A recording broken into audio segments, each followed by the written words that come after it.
Hey guys, what's up and welcome back to my channel. Today is Monday, if you guys are watching this on launch day, and I'm excited to announce that this is the start of Analytics Week. So you guys talked to me, I listened, you guys want to know what metrics you're supposed to be paying attention to when it comes to your client accounts or when it comes to your own audience growth on platforms like YouTube and Instagram and Twitter and Facebook. So I'm here to break it down for you. So what I'm going to be doing over these next 5 days is actually going into my own social platforms and showing you guys the uncut, unaltered, although some things will be blurred, metrics behind my own social channels. And then on Friday, I'm going to wrap it up for you guys and show you how to put this together in a client report. So first thing that we're going to talk about is YouTube. So to get to your YouTube metrics, you're going to go over here to Creator Studio. This is what you're going to see when you go into Creator Studio. You're going to see your most recent videos. You're going to see any notifications. This is really important too.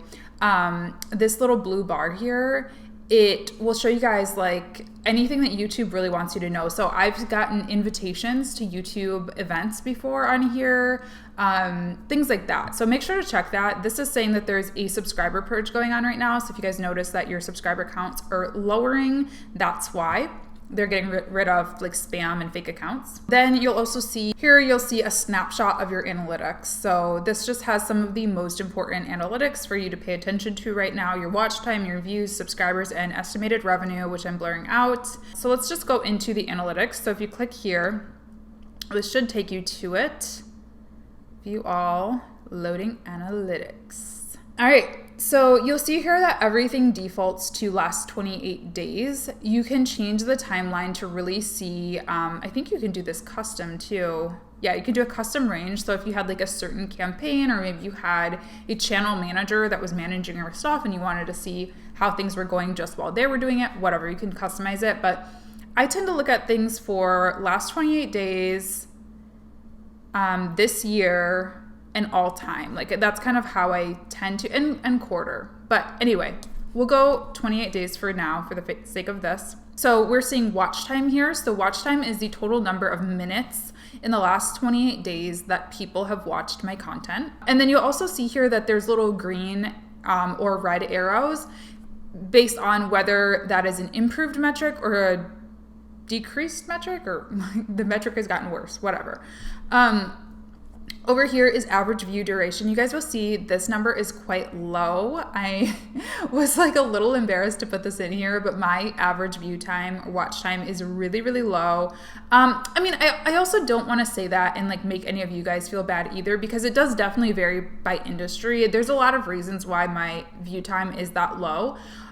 This isn't about me though. This isn't here to justify my view time or anything like that. But I just want you guys to know that it is going to vary by industry and all of that. I mean, if I was a comedy channel and I was just like making jokes all the way through my videos, that would probably be higher because people, would be entertained the whole time. Since I'm doing educational content, sometimes it can be a little dry and like sometimes it's a little boring for me, but it's important information. So there's a lot of reasons that can be so low, but looking at this number, you can come to certain conclusions and try to improve your content. So I can try to be a little bit more to the point. I can make longer videos.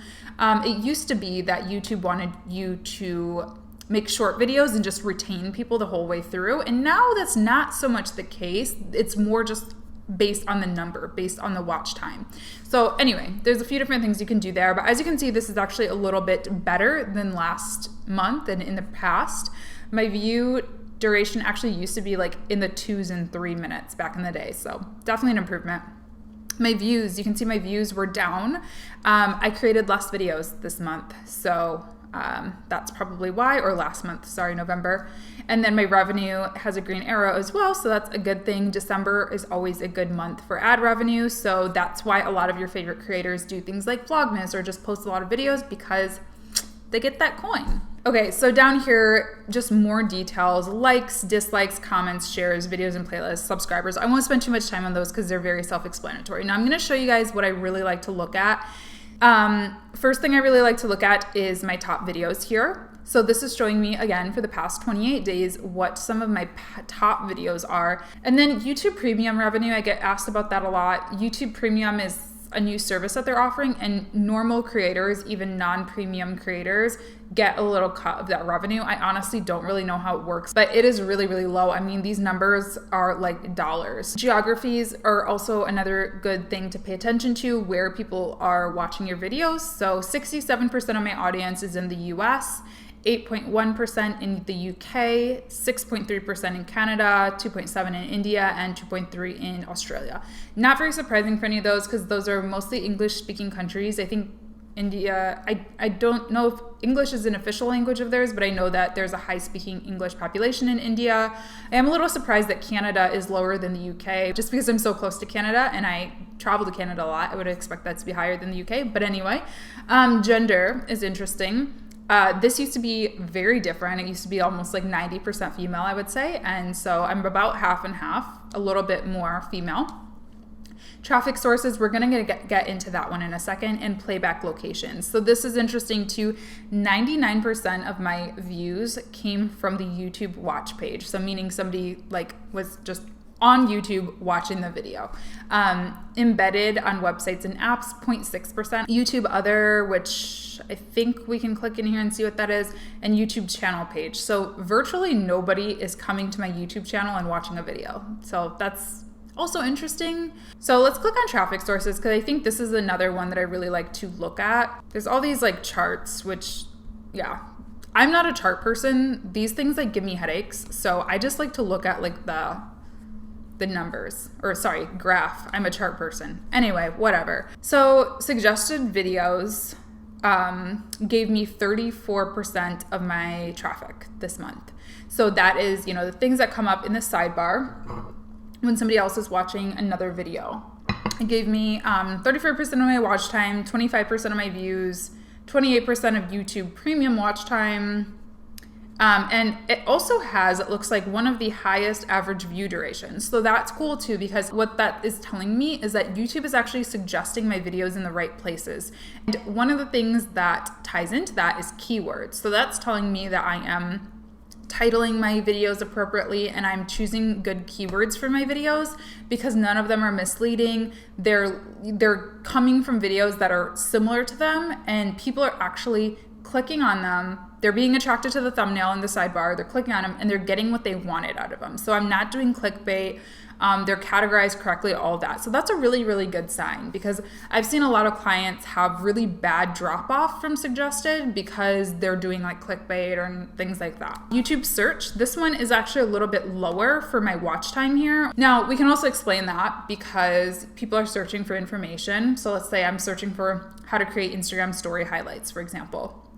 And if they come to my video and I'm sitting there blabbing about like my life and talking about, oh yeah, like my trip that I took, or, you know, like my Instagram or my blah, blah, they're like, I don't care. Like, I'm just here for the information. So that makes sense. I mean, I know when I search for something very specific in search, I don't really care about the person unless they really, really capture my attention. And if you actually click on these little question marks here, it will give you a little description of what exactly these things are.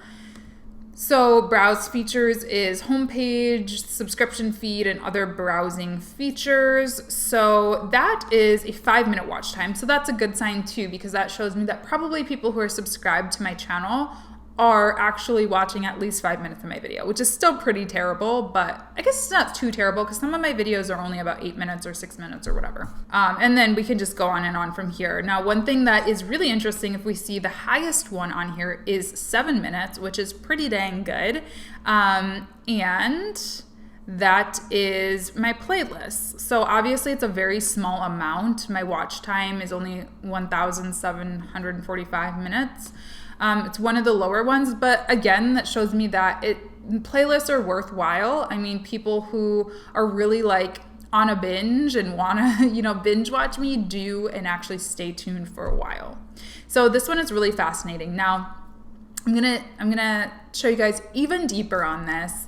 And if you click on some of these, you can actually see direct sources. So suggested videos is one that I pay attention to quite a bit, because you can actually see exactly which videos are suggesting your content, which is pretty fascinating. So some Ancestry DNA ones, this is actually my friend Paris's video, so that's funny.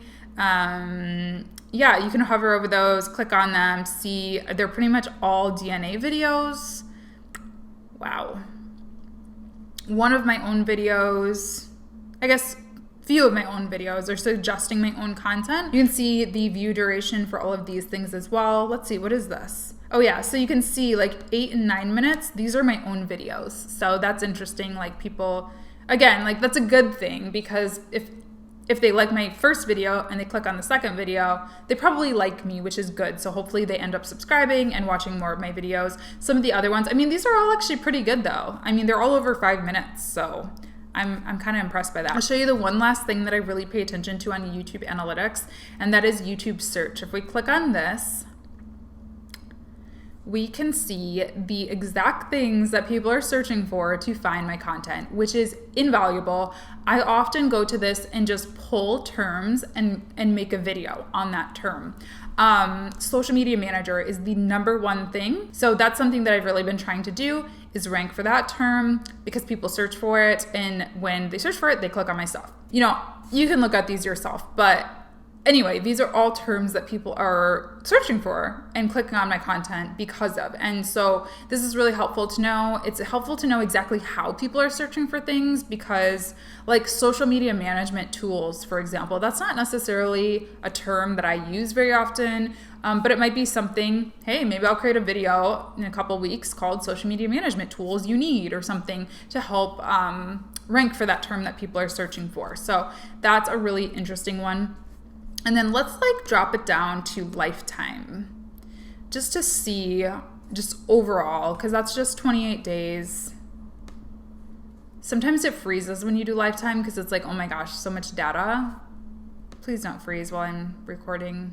Okay, so yeah, sometimes YouTube has like a little mini meltdown because it's just way too much data, but this is cool because it shows all time what people have searched for. So this is good to know just overall for my channel. As you can see, there's FameBit, Social Media Manager, Ancestry DNA, Style Haul, and Best BB Cream, which I no longer do videos on that anymore, which is a little bummer because these are pretty high, but you know, you can kind of see my evolution through that. Let's also show really quickly demographics. I showed you guys gender, but it is also pretty interesting to see age. So I can see my core groups that pay attention to me. As you can see, they're mostly 18 through 24, followed closely by 25 and through 34. Mostly female, but pretty evenly split.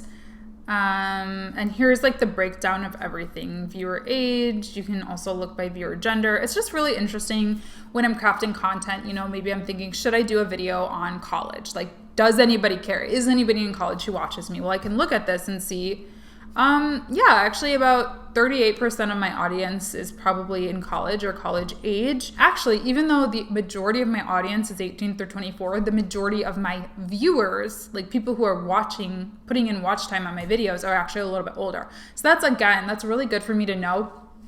And I'm really happy about that because I'm 27, almost 28. Well, not almost. I'll be 28 in 2019. So I'm a little bit older. So my, you know, my goals, my lifestyle is it's quite a bit different than an 18-year-old. And it's not to say that an 18-year-old can't watch my stuff, but it just adds to that relatability and stuff like that. You can also, and I'm not going to go through every feature this because there's just so much on these reports. So I definitely recommend that you guys dive into these, but you can also choose subscribed and not subscribed. So I can see what my subscribers are. So 70% of my subscribers watch time from my subscribers comes from 25 through 34. So I'm really, really resonating with that age group. So yeah, that's all I'm really going to show you guys for now. You can also export these reports if you wanted to compile your data in an Excel, but I feel like I've rambled for way too long on this. There's so much information, and I definitely recommend that you guys get in there, whether it's every month, every quarter, just to see some stuff about your channel. It really helps a lot. So hope you guys enjoyed the video. I will be back tomorrow. I think tomorrow I'm going to do Facebook Insights, so make sure to stay tuned for that. And I hope you guys are enjoying Analytics Week. Make sure to let me know if you are excited about it by giving me a thumbs up, subscribing to the channel, and leaving me a comment down below. Since we talked about this whole watch time thing, leave me an emoji, leave me your favorite emoji in your comments so you can let me know that you watched the whole video all the way through. I don't expect to see very many based on my analytics here, but hey, let's give it a shot. Thanks for watching, and I'll see you guys tomorrow. Bye.